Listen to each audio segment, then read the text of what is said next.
Sahabat-sahabat yang dikasihi sekalian, terdapat dakwaan yang buruk daripada sebahagian penceramah dan asatizah apabila mereka mengatakan bahawa sahabat-sahabat Nabi sallallahu alaihi wasallam turut melakukan bid'ah. Bahkan sebahagian daripada mereka dengan sinis mengatakan bahawa jika sahabat-sahabat Nabi masih hidup pada hari ini, maka mereka akan dibid'ahkan oleh golongan Wahabi. Patutnya mereka memahami bahawa Nabi SAW telah bersabda dalam hadis yang sahih daripada Aisyah, qala Nabi SAW, man ahdasa fi amrina haza ma laysa minhu fahuwa rad. Barang siapa yang mengada-adakan sesuatu perkara baru dalam agama kami, laysa min amrina, yang bukan daripada ajaran kami atau bukan daripada agama ini, maka ianya akan tertolak. Hadis riwayat Muslim dengan sanad yang sahih. Di dalam hadis Rifa'ah bin Rafi' yang menjadi hujah oleh sebahagian golongan aswaja yang mengatakan sahabat Nabi turut melakukan bid'ah.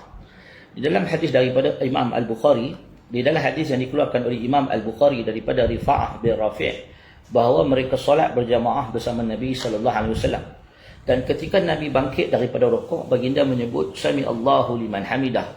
Maka ada seorang sahabat Nabi yang berada di belakang menyebut Rabbana lakal hamd kasiran tayyiban mubarakan fih.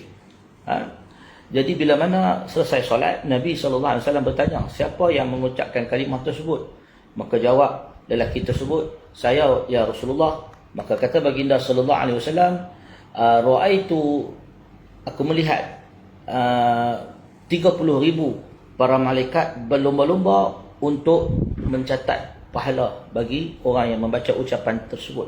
Hadis riwayat Al-Bukhari.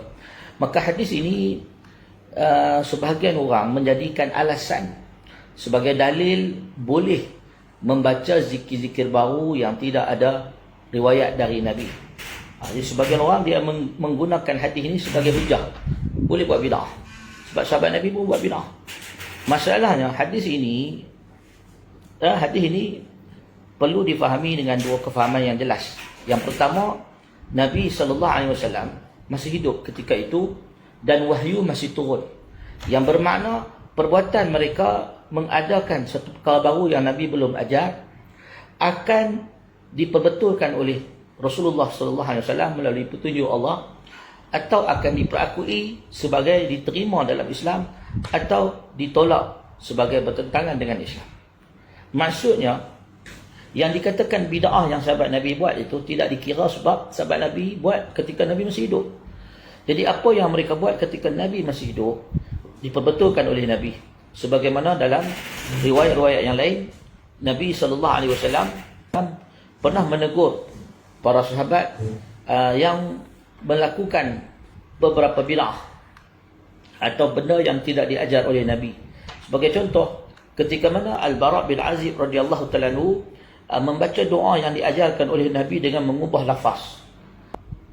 Maka apabila Al-Bara' bin Azib menyebut amantu bi rasulika allazi arsalta, aku beriman dengan rasul engkau yang diutuskan oleh engkau, maka Nabi SAW yang mendengar bacaan itu menegur. Faqala sallallahu alaihi wasallam, qul amantu bi nabiyyika allazi arsalta. Jangan sebut rasul, tetapi katakanlah aku beriman dengan nabi engkau yang diutuskan oleh engkau. Dalam hadis yang sahih ini, Al-Bara' bin Azib mengubah perkataan rasul, perkataan nabi menjadi rasul. Nabi tegur, Nabi kata, baca sebagaimana yang aku ajar, amantu bi nabiyyika allazi arsalta. Aku beriman dengan nabi engkau yang engkau utuskan, bukan dengan rasul engkau yang engkau utuskan. Jangan tukar lafaz nabi dengan rasul. Bid'ah yang sahabat buat, Nabi tegur. Ada perbuatan bid'ah yang sahabat buat, Nabi tidak tegur.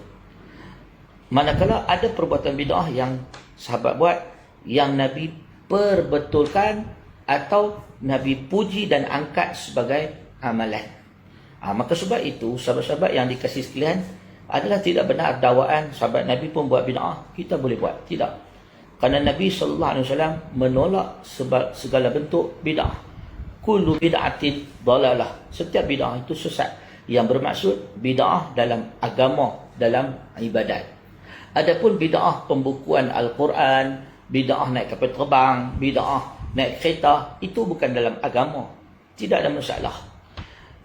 Adapun tuduhan yang seterusnya mengatakan Umar melakukan bid'ah dengan mengadakan solat tarawih berjamaah.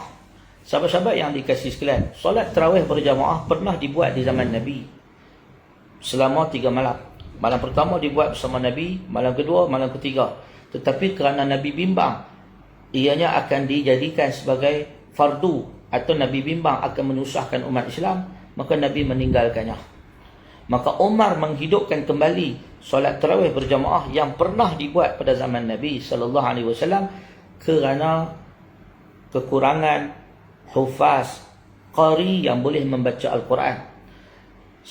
Apa yang dilakukan oleh Umar bin Khattab radhiyallahu taala anhu bukan bid'ah, tetapi sesuatu yang telah dibuat pada zaman Nabi dihidupkan semula.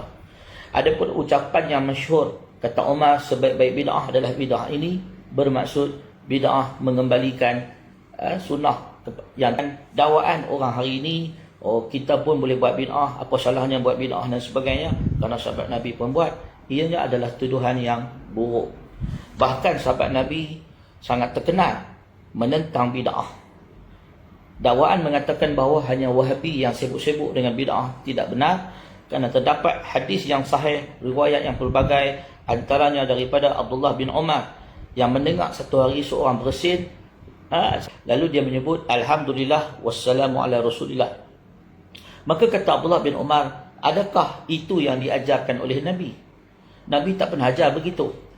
Alamna Rasulullah sallallahu alaihi wasallam, Nabi sallallahu alaihi wasallam mengajar kami untuk membaca Alhamdulillah ala kulli hal bila bersin.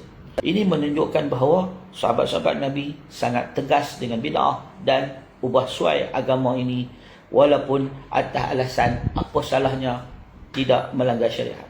Kerana agama ini kalau dibiarkan kepada penceramah-penceramah yang memberi pelbagai pokok tambah dalam Islam, agama kita akan sangat jauh berbeza dengan apa yang diajar oleh Nabi sallallahu alaihi wasallam dan akhirnya akan menjadi sesat.